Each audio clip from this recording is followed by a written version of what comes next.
thing, clutch shots, big stops, very, very physical. And in the end, your guys made enough plays on the defensive end to come out on top. Yeah, look, I thought overall it was probably our worst defensive game of the year. We didn't do a great job getting back. We didn't do a good job keeping the ball out of the paint. So we could have been better, but you're right. Down the stretch, we played good defense. We made shots tough, and we did a good job down the stretch. So when we needed it, we got it. Actually, when we got back and got set, we weren't awful defensively. We weren't great, but we weren't awful. But in transition, I just didn't think we did a very good job tonight. But it's good to be able to come in and talk about that tomorrow and watch film and coming after a win. Well, Coach, you closed the game out on a 9-3 run after Toronto had taken the lead after a 24-10 run. So your team showed some resiliency and not, put their heads down when Toronto took the lead and were able to finish. Todd, you could have given my post-game talk. That's exactly what I said. And I've said it 2 or 3 times this year about our team.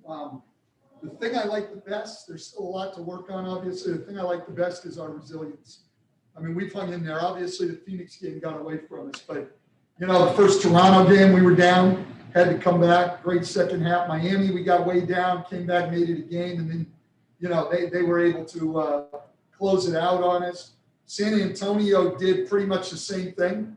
We got ahead. They came back and took the lead, and then we finished it out. So, we're already early in the year having a pattern of resilience, and I think that's obviously a good thing for a team to have.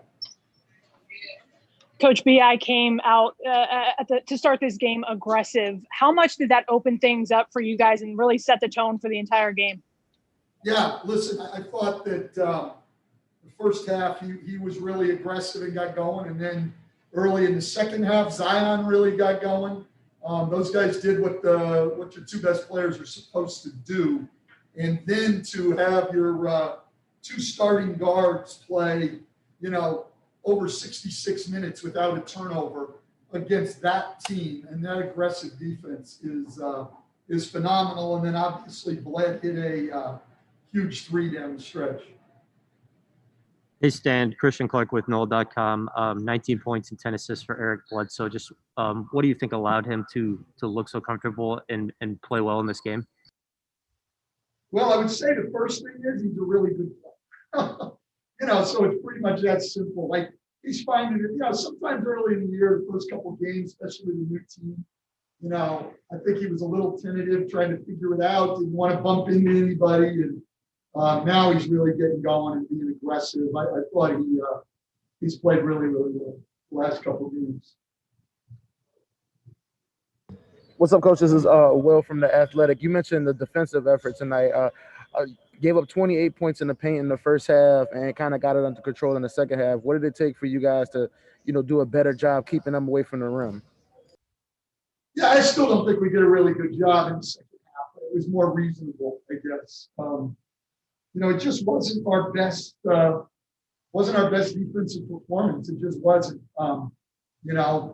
So we want to go back to work on that. But we found a way to win, and the way we won tonight is something we've got to do, right? We dominated on the boards, and we got to the free throw line 47 times because we attacked and attacked and attacked and attacked. We sent them to the line too many times. We've been very, very good keeping people off the free throw line, but we were getting broken down on the dribble so much tonight that we sent them to the line 27 times, and that's still a margin of 20 attempts because we got guys like Brandon and Zion who really attacked, and Steven got there 8 times. And I'll tell you what, we got really, really good effort, energy, and really productive minutes out of Jackson Hayes. I thought he was outstanding. Rebounded the ball, 8 rebounds, 4 on each end, made all 4 of his free throws. I thought he was very, very productive. My bad, Coach. One more from you mentioned the 47 free throw attempts. That's a franchise record in the regulation game. Just what did you think about the pressure you guys put on the rim the entire night? Well, that's what we do. I mean, that's what we should do, right? I mean, if you look, Steven Adams puts pressure on the rim on his rolls to the basket and his offensive rebounding. We know Zion puts incredible pressure on the rim, driving the ball and everything else.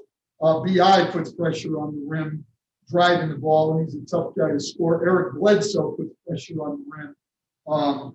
So we've got a lot of guys who can attack the basket, and we can put that kind of pressure on teams. And it's important to us. The rebounding and the getting to the line are important to us. Not fouling other people, taking care of the ball, and protecting the paint are also, those are probably our biggest things. We didn't do those three things as well tonight, but we were able to hang on and beat a very good team who's had a lot of success and a lot of success together, have great experience and the whole thing. So it's a really good win. Hey, Stan, Andrew Doak from CBS in New Orleans.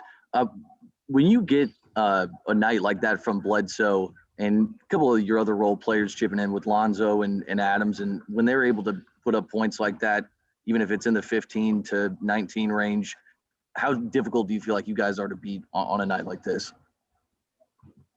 Well, we were difficult to beat tonight for sure, and so were they. I mean, their guards played tremendously. I mean, those two guys are tough to stop, and they were tough to beat. So, I mean, it was just a game. It could have gone either way. Our guys finished it out well on the defensive end of the floor and on the boards, and then Brandon made plays at the offensive end of the floor. So it's not easy to give up a double-digit lead with, like 7 minutes to go and then go behind. A lot of teams just sort of fade away at that point. So not that I want to give away the double-digit lead, which we've done against San Antonio tonight, but to be able to hang in there and keep playing is a good sign for a team. Hey, Stan, Scott Kushner with NOLA.com. Just can you take us through the philosophy of the final minute offensively? I know Zion was kind of not in for the very last possession or so.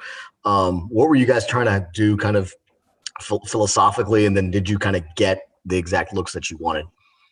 Well, listen, the only reason Zion wasn't in at the end, if I had timeouts, so I made a huge mistake in the game that you guys should all write about and criticize me for tomorrow, because you'll sound like you really know what's going on, but this is true.